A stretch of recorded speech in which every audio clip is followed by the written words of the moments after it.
This show is supported by Twin Cities Eye Consultants. No matter your seat at the match, Twin Cities Eye Consultants will make sure you can see your favorite players. Book your next eye exam 24/7 at tcecmn.com.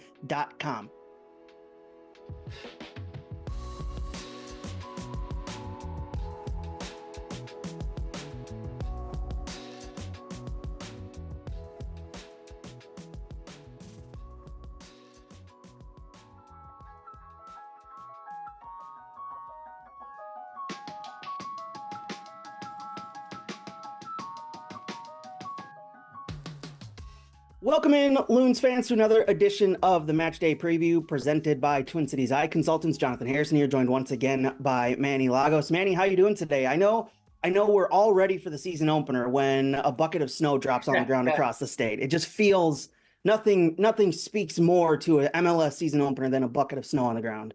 Particularly when the weather forecast says it's going to be rain. But no, the guys got out ironically Wednesday morning. They went a little bit earlier to get ready for this game this weekend. So they're not going to experience this for the next couple of days, and they're already training in warm weather. So I'm glad they got out, but doing well. Like I said, it was a lot of tough commute yesterday. Beautiful morning, though. It's a beautiful winter morning for sure. Must be nice to be down in Texas already training there when the weather's what it is there compared to here. As you saw in the episode title, Andy Greder, Pioneer Press, joining us for today to help us preview the season opener for Minnesota United. Andy, how are you doing? You got some sleep after the Gophers' late night affair out in Oregon a couple days ago. Ready to go for the season opener on Saturday.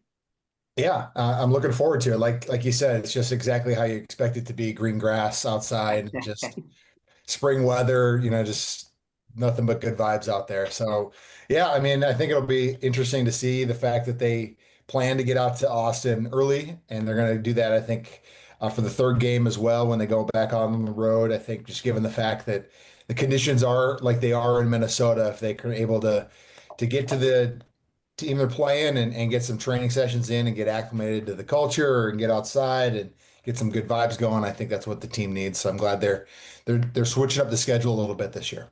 I like it. Changing things up, trying to get started off on the right foot for the 2026 season. Before we jump into the season preview and looking at this game against Austin on Saturday, I'm going to flip up the order, going to change things up, going to throw something at you guys that's not on the rundown. In honor of the 10th season of Minnesota United, I want you guys to help put together this podcast's unofficial, official 10 years of Minnesota United best 11. Who are the best 11 players? I think this should be like just a first phase of throwing stuff out there, not like a final. Yeah, that's why I said unofficially official. Okay. We can work on this. So I'm just going to go with the basic formation, 4-2-3-1. I'm going to take the easy one off the board. Goalkeeper, the best goalkeeper of the past 10 years, Dane St. Clair. That's pretty obvious. Vito Manone had a great season, but it was only one season. Dane St. Clair had a number of them. So where do you want to start here? Andy, I'll start with you. Pick whichever position, whichever player you want to start with next. We'll kind of get a little oddball and go with right back Roman Metanire. Yes. Loved Roman Metanire. I think I'm not going to argue with that one. No, you can't really argue with that. Best right back in the MLS era. Manny, who do you got for your next pick? I've got probably the guy who's our legend, who will be branded in this 10-year exposure. Amazing guy. Love him. From New Zealand, Michael Boxall. I like it. It makes sense. Been here, one of the longest 10-year Loons, if not the longest 10-year Loons. Andy, who's beside him at that center back position? I think even though it was a short time, I think it's hard to argue as far as best goes. Like maybe not the longest tenure. Obviously, Boxy's by far the longest tenure, but I think Ike Opara probably deserves that spot. Bakaye Debasi maybe. I think I'd go with Ike just given the fact that he was MLS Defender of the Year when he was here. That was kind of the first great teams for Minnesota in the MLS era. So that's my pick, Ike. I like it. Ike Opara, Michael Boxall, Roman Metanire. Hey, I remember that back line pretty well. And he's showing off, if you're watching the YouTube version, that I like Ike pin that the team sent out in order to get him the MLS Defender of the Year a couple years ago. All right, the tough one here on the back line, Manny, left back. Who is the best left back in the MLS era? There's a couple names you could choose from. I don't know that any stand out in particular, but who do you got? I mean, it is hard to deny the season that Anthony had last year. It Really really is. is. I mean, that was like one of the best left back numbers in the history of MLS in terms of points. So I'm struggling. Who else do we have in that mix that we would kind of debate? You could probably go Josef Rosales for the season he had before. He had a really good 2024. He Didn't did, but follow it not up the like best in that. 2025. Yeah. Not like those points. What else we got? Andy? Anybody else? Is there Chase in there? Kamar Lawrence, but not. I mean, I'm not saying. I'm just throwing out names. I'm not saying best 11. I'm just throwing out left back names at this point. Are we missing anybody? Those are two or three. I got three or four there. Chase Yeah, Gaspar should be in there. yeah. I think Anthony Marcanic has to be it because of the numbers. I mean, I think it it's has to be. like we said Yeah. before, it was one season, so you want to see the longevity. But out of all the left backs, I think it's probably Anthony Marcanic right now for the 10 years in MLS. All right, let's go midfield. Andy, I'll start with you. Midfielders, two midfielders here. Well, I think again in the Ike category of not the longest tenure, but maybe part of the best is Ozzie Alonso. I think it's Gotta hard to be. argue Yep. with Ozzie in that spot. Helped change the culture when he came in. Yeah. Yeah. Yeah, I think when you look back at what was it, the 2019 season, and Mhm. Francisco Calvo was the captain, and things went sour with him, and Ozzie really kind of took the reins of the leadership of the team at that time and really propelled them in that stretch when he was coming over from Seattle and, like you said, changing the culture and really tightening things up. All right, Manny. Who else? Who's lining up besides Ozzie Alonso in that midfield? Mm. You gotta give We me got, some names. This we is a got little Will early. Trapp. Who else we got, Will's Andy? definitely in there. Basani. Who Who's else we got? in there? Yep. Sani's got the longevity, the time spent. Mm-hmm. Kind of played all over the place, but was impactful in his time. Yep. But this is one of those ones where I'm not going to give I think there has to be some work done here. I think Yeah. at some point it's going to feel like we're throwing this out too quickly. So, but I think That's what I wanted. I wanted us to feel like this was rash and yeah, was just thrown I out there. like being unsettled. I'm just saying I'm going to put all of them in there right now then, and I'm going to have a little bit more than 11. Well, I mean, as we workshop this, I think the question is, where do you put Robin Lod, right? Yeah. Are you seeing him being central midfield, or is he going to be up on the right? Probably up on the right is probably the Yeah, most my guess likely is he ends spot up for on the him. right, But but I I think, like that. Yeah, he's in there for yeah, sure. I think for me right now, it's got to be Trapp just because of what he's meant to that midfield the past couple of years, especially yeah. considering the season he came off of. I want to put Trapp there just because it allows us to put Robin Lod higher up the field, but that also brings us into the question later on, which I guess let's just jump right into that. Right? Well, again, before we go there, like again, Yeah. that's why I think we need like a list of 4 or 5 from each position because there's some guys I think deserve to be in a list because some of it's because of what they've done for the club, but also like talent level. So if we're talking like midfield, does it count if like I think Ibsen has to be on the list. I still tell people Ibsen was probably the most talented player ever to play at Minnesota up until Mr. James Rodriguez is on the roster now, just in pure kind of quality. So, what position do you put Darwin in this list as well is interesting. Is he an offensive midfielder? Is he one of the kind of front three? If he's an offensive midfielder, he goes in that list. I think Joaquin probably goes in there. So again, I still think we're vetting this a little bit. And I also figure we have plenty of time because the official celebration of the 10 years sure. isn't until I August love it. against I love it. Atlanta United. So we have time to workshop this and play through, figure out who we want. But who do we have in the attack? This is where it's going to get a little tricky. There's a bunch of names that we can go with, some guys who might miss out, who are deserving. So, Andy, where do you start on the attack? Who are you going with first here? I mean, Reynoso's got to be in the mix. I mean, there's no doubt. I know things got sour at the end, but he was. You talk about some of the most talented players in Yes, Minnesota. 100%. Manuel Reynoso's, in the first conversation there. All right, Manny, who else do you have in the attack? Robin Lod obviously deserves a shout to be in I there. mean, Lode, Ramirez are the top 2, I think. You got to put, like I said, you got to throw Darwin for talent level. You got to throw Reynoso for talent level. You got to throw Tanny up at the striker. For sure. I mean, you can't take away the guy that we just sold for the most money we've ever sold a player for. Definitely got to be in Joaquin. there. Pereira? Yeah. Yeah, I think he's in there. I mean, I think it's on the list. I think again, It's a short run for him so far, but yeah, but I think he's he's been is he front impactful. three or is he a midfielder? Again, I think that's where we got to kind of get this a little more vetting eventually here now. So So then where does a guy like Bongi come in? Because you look at his numbers and he's behind Robin Lod in total goals scored in the MLS era, but he's kind of been moved back the past couple years to that right back spot, that right wing back spot.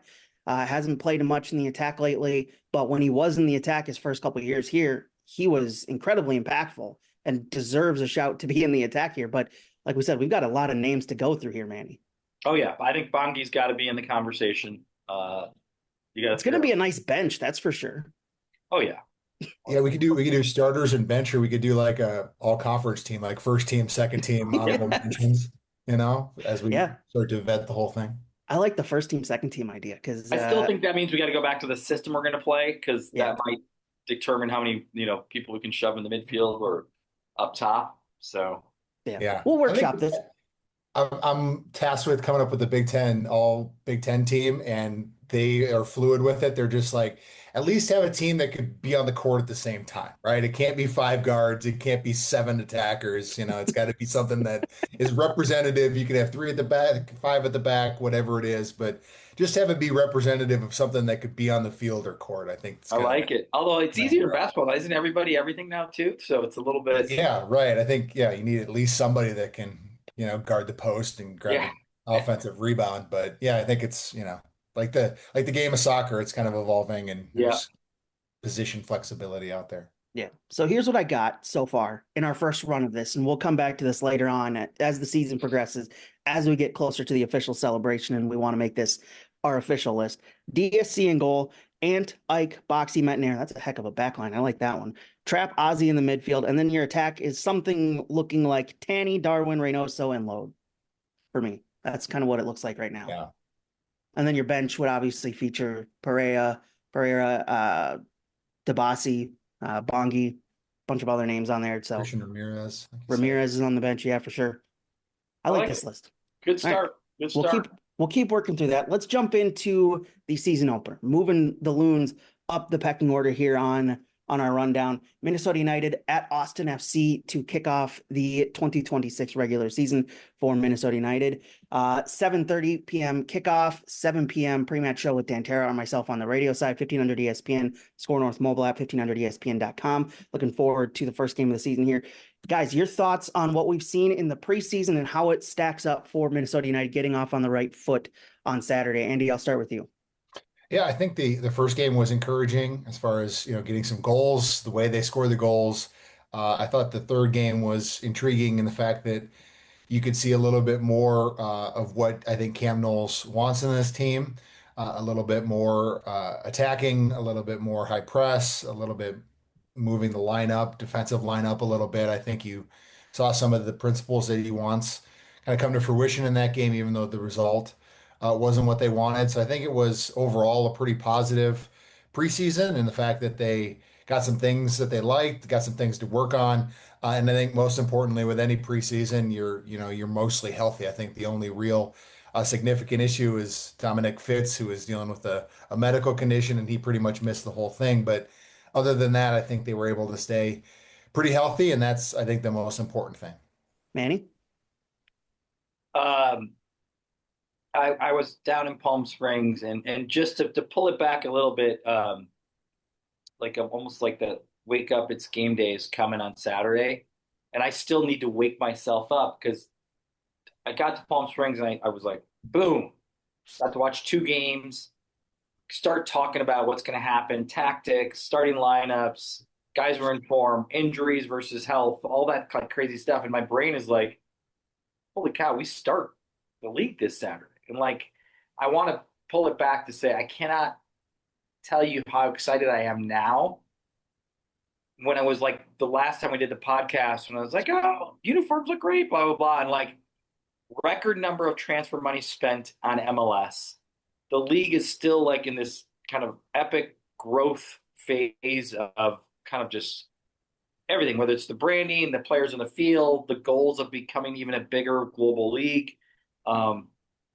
It's amazing.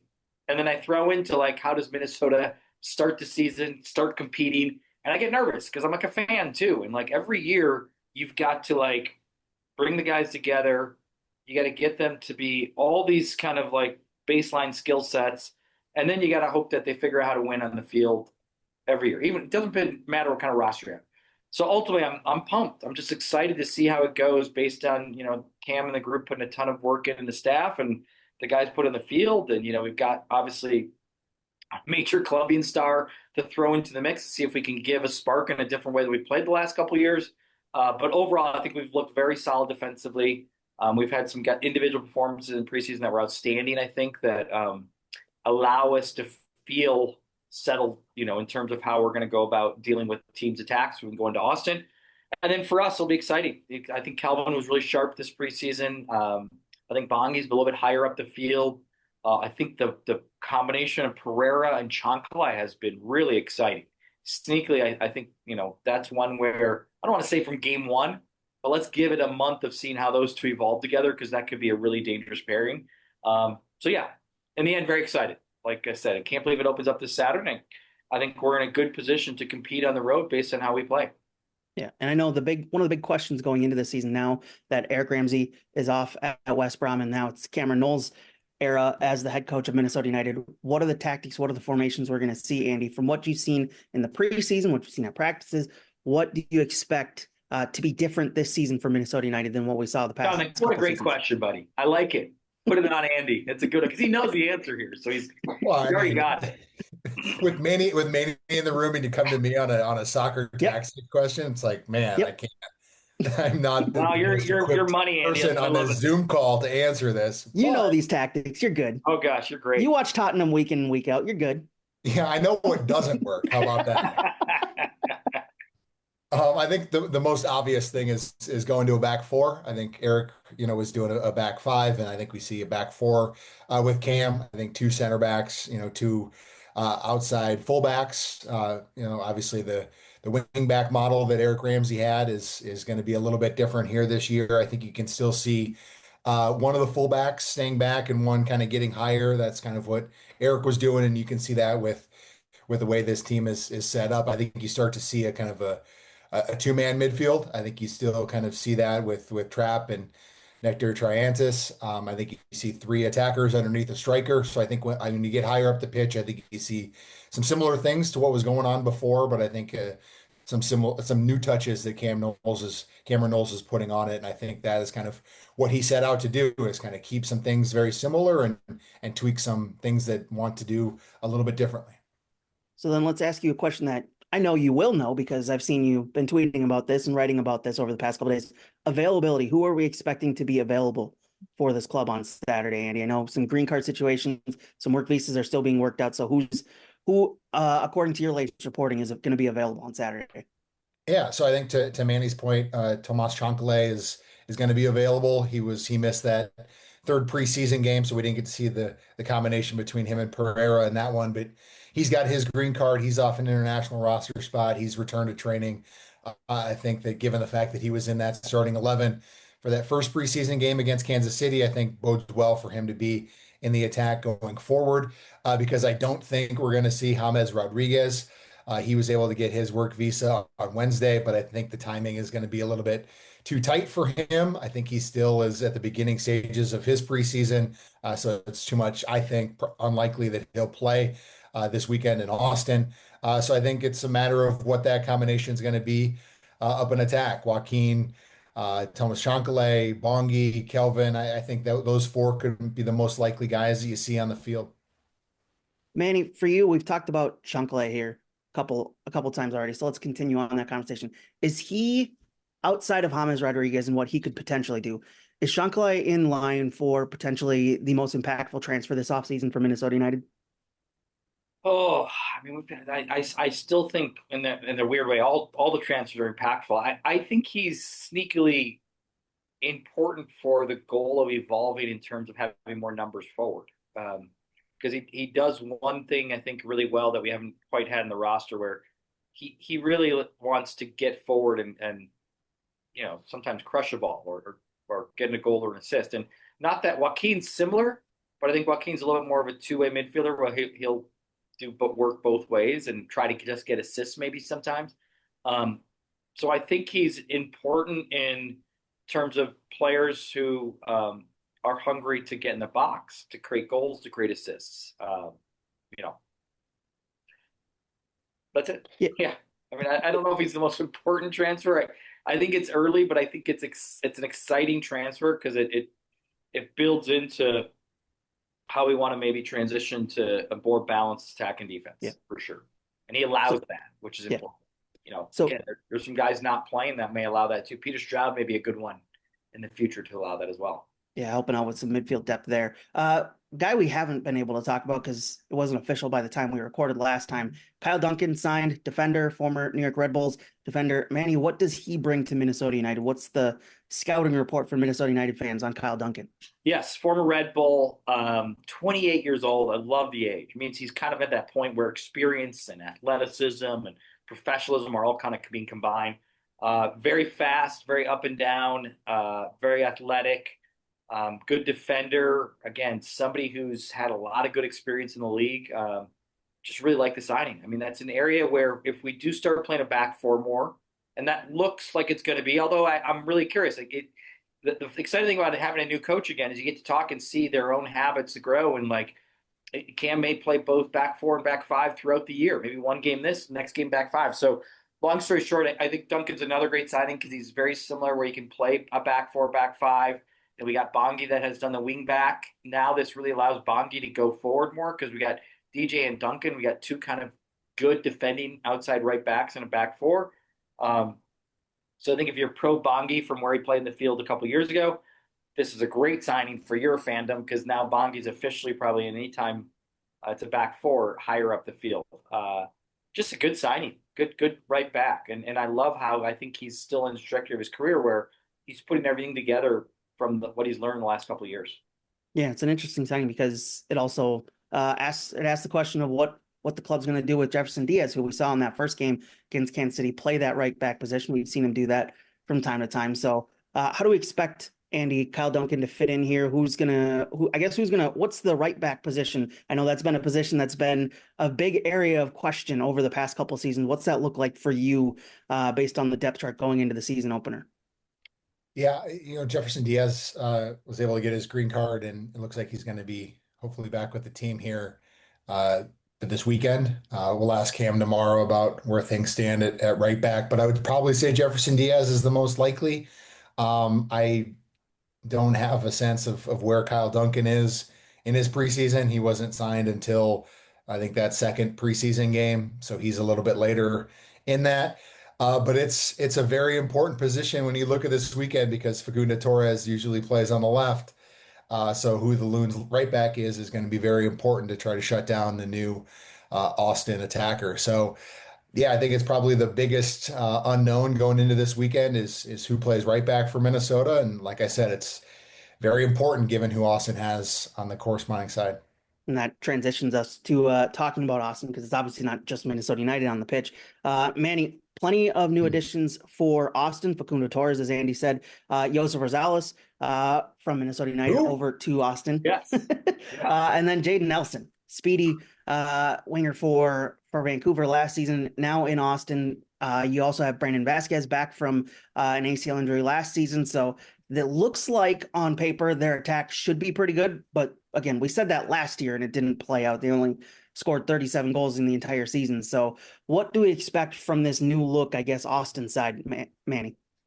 Yes, first game, so it's hard to say. I mean, I do think those additions make them very dangerous and very, Torres is somebody we know from Orlando who really is just a quick, clever. He's not a speedster, but he's almost like a 10 that plays wide. I'm guessing in a front three kind of, so he'll play on the right and come in.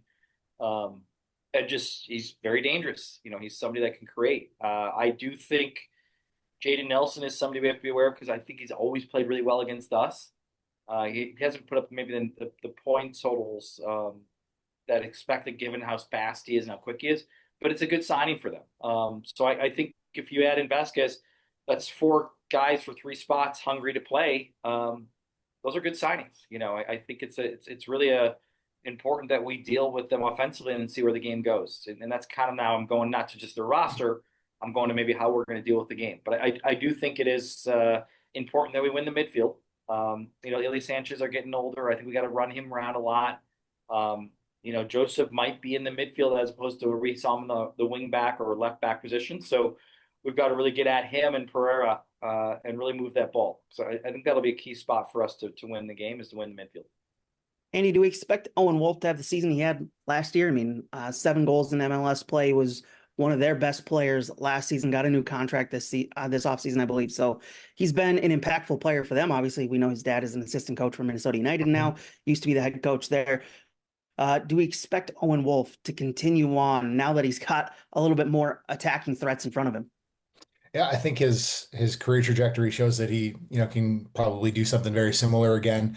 I wonder, kind of just broadening it out, if Brandon Vasquez is going to be available, right? I mean, he tore his ACL in July. I think it's probably still a little bit too soon for him to play. I love in the rundown here, Jonathan. You've got Jaden Nelson, really speedy, really big hair. I love that. Yeah, some great additions are great on him. It sounded like Joseph was playing, like Manny said, higher up the pitch in the second or third preseason game they had in Coachella. So looks like he's kind of playing in a different spot. We'll kind of see with that one. Yeah, so that's a big one, Jonathan and Andy. I was actually watching our game against Charlotte, and they're in the next field. I think there was 3 red cards. They were playing Kansas City. I think they had 2, and Kansas City had 1. Red cards in preseason? What did they do? Yeah, I know, that's especially the third game. I'm waiting for that disco suspension to drop here in my inbox in a moment now. But Owen Wolff was not in the lineup or on the bench for that game. Right. So I don't know. Again, I don't know more than that. And so that's why they had Pereira and Sanchez and Rosales in the midfield with Nelson, Uzuni, and Torres up top. And that's starting kind of, and their back 4 was Biro, Swatek, Heinz Ike, and Gallagher. So again, just for what it's worth, it looks like Vasquez is not back for sure, and it looks like Owen Wolff might have a knock or something. Interesting. That's certainly. But I agree with Andy. I think Owen Wolff is in Europe in a couple of years. Yeah, I mean, he's young enough where you could see his career trajectory taking him to Europe at some point here. Manny, what's your expectations for Austin this season? Finished 6th place in the Western Conference last year, got knocked out in the first round by LAFC, 2 losses there in those games, 47 points on the season. As you said, 37 goals scored. It's not a whole lot of attack, 45 allowed. Defense was kind of in the middle range of the league last year. What do we expect from Austin in 2026? Yeah, I mean, I would say it's a lame answer, but it's TBD. I think the West is wide open already. Partly because nobody's played and everybody's got 0 points. But LAFC is the clear favorite. That's easy. I can argue anybody, and I think I'd win that debate. After that, I think everybody can start debating about where they think somebody should fit within the West. And I think that's an awesome reality. I think there's a lot of parity in the West. I think it's a little bit less in the East. I think the East has a little bit more kind of a top-heavy kind of first 5. Which gets me excited. So I would say Austin is right in there where they could either look at glass half full with their season last year. They made the playoffs. They were the 6th spot. And they're on their way up. So I think they look like they've improved. I think probably my 2 most improved are going to be Austin and Houston, personally. Houston's probably a little bit more for me, but they have every opportunity to push themselves up the table from last year. So then on the flip side of that, Andy, your expectations for Minnesota United this season. We know what they did last season, set record amount of points for a season, record amount of goals, a bunch of records that they broke last year, finished 4th place, got to the conference semifinals again last year, knocked out by San Diego. Your expectations as a neutral for Minnesota United this season? I don't think we're going to be seeing record level of points like we saw last year. I think there's a little bit too much turnover to expect something like that. I think when you lose quality players like Dane St. Clair and Robin Ludd and Daniel O'Shea, I know he left before the end of the season, but was still the leading goal scorer for the team. Sonny Dotson on down the line. I think there's a lot of turnover. I think there's a lot of uncertainty. I think there's still quality in the team. I think there's still but more so questions about how it all fits together and what kind of the level is going to be and the changes that Cameron Knowles wants to present to the team and being a little bit more on the front foot. How does that work out? How does James Rodriguez fit in? Obviously, he's only signed for half the season. So I think there's just too many questions to say that they're going to keep the same level. I think they can still be a quality team. I think they can still make the playoffs. But I think it's fair to have more questions than answers at this point. All right, John, I'm jumping in, and I want to ask Andy another question. Hard-hitting question, really tough. Andy, do you get a sense? I feel like I've got enough data points here that every year, part of our identity has been the national press always picks us very low. Like, this is the year Minnesota drops. This is the year, their model doesn't work, whatever our model is. And I can tell you, I saw someone say 11th, which felt a bit preposterous. And I know there's a little bit of homer bias on my end, but the reality is, John, I mean, nobody knows. Like, you have to play the games. But I will say I kind of love the identity internally, if I'm giving kind of the audience a perspective, that it's kind of like we embrace that we're always going to be kind of the club that, we're easy to pick lower, it feels like. Athletic had us at 20. So my viewpoint is it's important that we get excited about the group battling, because I think that's one we've kind of shown every year that we can navigate, the adversity of MLS and, at least make the playoffs. And the last couple of years have made runs. Yeah, I think MLS had you guys 15th in their power ranking. So yeah, I mean, I think when you look at the offseason, you're always kind of where are the big transfers, right? How much money is being thrown around, and Minnesota's never in that category, right? Obviously, James Rodriguez has got a lot of attention, but obviously he's not high priced at this point in his career. So yeah, I do think you can look at it and say, well, it's a small market team, and it's easy to kind of be like, well, what can they really do? So I understand that it's kind of easy to overlook them. So I mean, I agree with you, Manny. Yeah, and I just can tell you, the audience, one thing I love internally, it's not a negative to like, there's not like this, I can't believe these, national writers. I think there's a real sense of like, fine, whatever. That's why we play the games kind of attitude within the club. All right, Andy, I know we got to get you out of here, but I want to ask you these questions, get your take on them, put them on record. Your MVP, your Eastern Conference, Western Conference champions, and Supporter Shield. Before you got to get out of here. Oh man, that's gonna be tough. I mean, I Does love anybody knock Messi and Inter Miami off their perches in those respective categories? Did you see Son play the other night? Did you see Bouanga play the other night? I think I got to go with Sonny, man. I'm impartial to him, so I got to go with Sonny for MVP.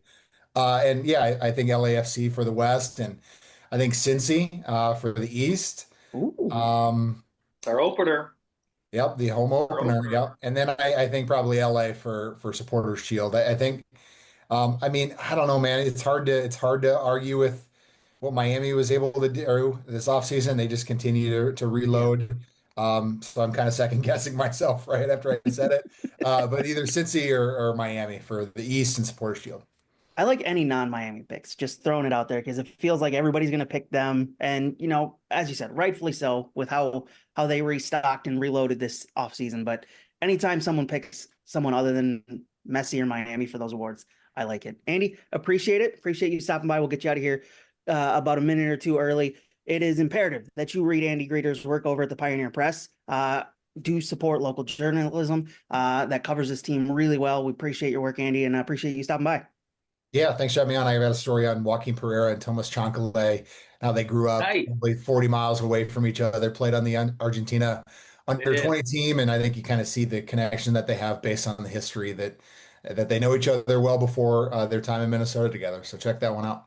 Awesome. Looking forward to reading that. Andy, we'll talk to you later. We'll see you at Allianz Field in about a week's time or so. Sounds good. I bet it'll be snowy there. Oh, yeah. See you guys. See you, Andy.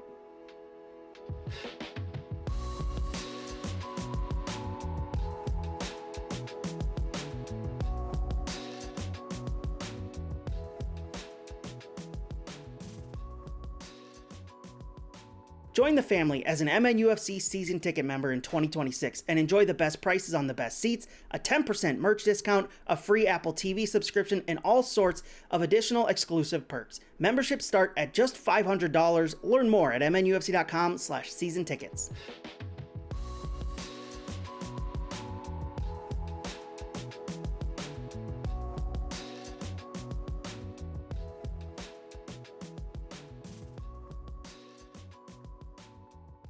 All right, there goes Andy Greder. Manny, let's get your picks on those. MVP, Eastern Conference, Western Conference champions, and Supporter Shield. We can go back and forth. We can go through them together here.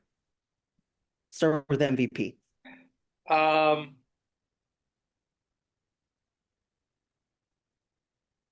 Feels like Messi's the easy pick here for obvious reasons because he's won the last two. So yeah, I want to see someone else, and I think the voters will want to see it. Yeah, but I think Bouanga has a shot just because Bouanga. Well, just because Son might be more of a provider. My brain goes to just this week and watching LAFC dominating their CONCACAF championship game. I think it was 6-1.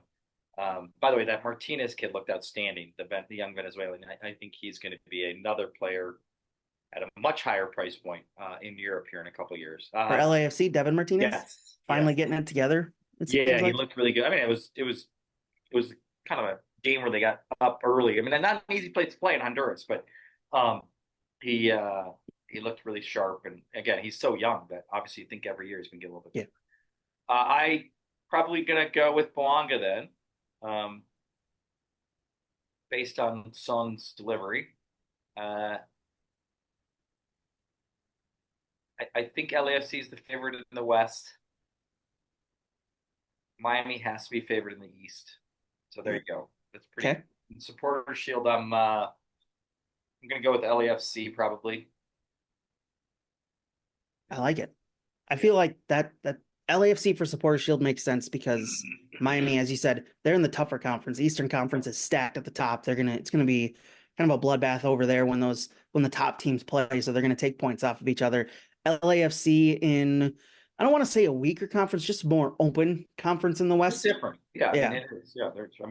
Listen, that's why I think we're right up there in that conversation. So it feels like the lows in the West are a little bit lower than they are in the East. Yeah. Like you got Sporting Kansas City, who didn't do a whole lot there in a very big moment of transition for them. They didn't do a whole lot. I know there's a lot of concern among their fan base about how many players they'll have throughout the season and what they'll do. St. Louis feels like they're transitioning as well, a big transition for them this offseason. So it feels like there could be some teams at the bottom of the West that are easy pickings for a lot of teams at the top. And so it feels like LAFC is a good shout for Supporter Shield. By the way, it's really easy for those teams to look at and say, hey, we know we're not the top end individual quality of the roster, but we're in the West where we can get points based on how we play. And there's a way to spin that where you could say we're in the East, it feels a little more top heavy. So that's why I love this time right now where everybody starts out the same and everybody's got to step in the field and battle and win and figure out a way to get points every week in and week out to become a good team and show their worth. For me, I liked Sonny as the MVP. I just think the name brand there will help him get that. He looked great the other night. As you said, looked great. He's got a lot of attackers to kind of provide to, and I think he'll be a really big driving force for LAFC just to give us a different name at MVP this year over the past couple seasons. In the East, I feel like it's Miami. It's hard to root against or choose against them at this point with what they did this offseason. The West, I'm agreeing with you and Andy. LAFC, clearly a step ahead probably of everybody right now. And it's going to be really interesting to see how that plays out this season. And then Supporter Shield, probably LAFC for me, although I would be, you can't really rule out Miami here. I know we said they're in a really tough Eastern Conference, but that is a stacked team that's going to have presumably Messi for the entire season. So we'll see how that plays out in the East. Who from the Western Conference that made the playoffs last year, and I'll go through these in a second, who from the West doesn't make the playoffs this year? You had San Diego, Vancouver, LAFC, Minnesota, Seattle, Austin, Dallas, Portland, and Real Salt Lake. Who doesn't make the playoffs out of those teams?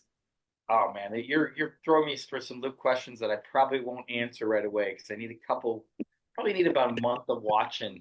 I want you just off the cuff answer what you've seen from them, what they did this offseason. I'll flip it a little bit and say that like so you've got to be honest about how good Vancouver was and how there's a potential that the drop could be, bigger than they think just based on some of the people that have left. And really more the mentality I'm worried about for them, which is that they are ownerless. And last Yeah. year they galvanized. Nothing changed. And now their sporting directors like talking about them maybe moving city. Hmm. Sometimes the weight of that goes from like we're That's going to fighting wear for on the team. this and a little bit like the awesome story of our team back in the day, Yeah. pre-MLS, being ownerless and the galvanization, which I was got to be part of, was so special. It might be that kind of drop. So again, the weight of that kind of mental kind of challenges for that market right now, I think are heavy. So I worry about that. But what a year last year! Oh my gosh, they had it Yeah. all. They had the chance to win the final too. So it was a really impressive, not a fluke how well they did And you that. get Thomas Mueller for a whole year, so it'll be interesting to see how that works out for them this season. Yeah, I mean, if I'm giving an honest opinion, like it should. He's a great guy, great player. Every year, he basically proves people wrong that he will help a team win and always win. That's what he does. He did it. Pep was like, who's this guy?" And he did an amazing job. He is on a huge number this year versus the rest of that locker room. Um, that is hard. He's got to play to that level sometimes to justify that much of a disparity between the rest of the locker room, which is he's maybe have probably never experienced in his life before. He's probably been amazing, but never the biggest Yeah. salary on the whole locker room by far. So sometimes that weight shifts a little bit in a negative way if you're not like producing points and assists and getting around the field. San Diego finished first last year in the West, won the Western Conference in their inaugural season. Are they still a top team in the West, or do we see them take that second year drop off? That maybe not to the extent that we saw St. Louis take the second year drop off, but do we see a bit of a drop off from them?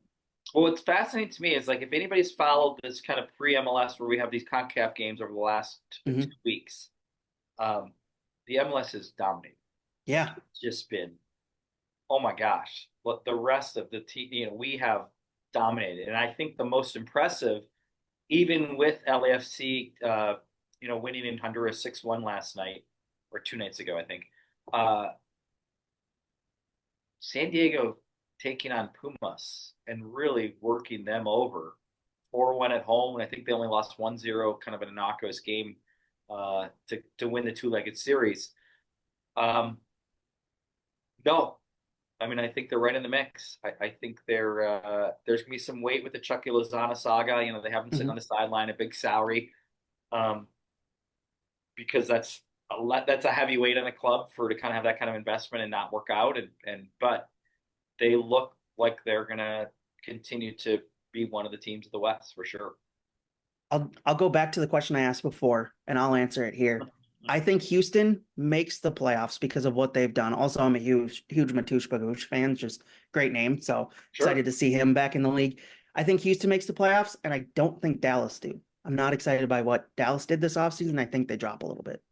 Yeah, I love it. I mean, I'm not ready to like throw out particularly teams that we have to play from an internal club standpoint, but I think Houston You is don't want to give them bulletin board material? exactly.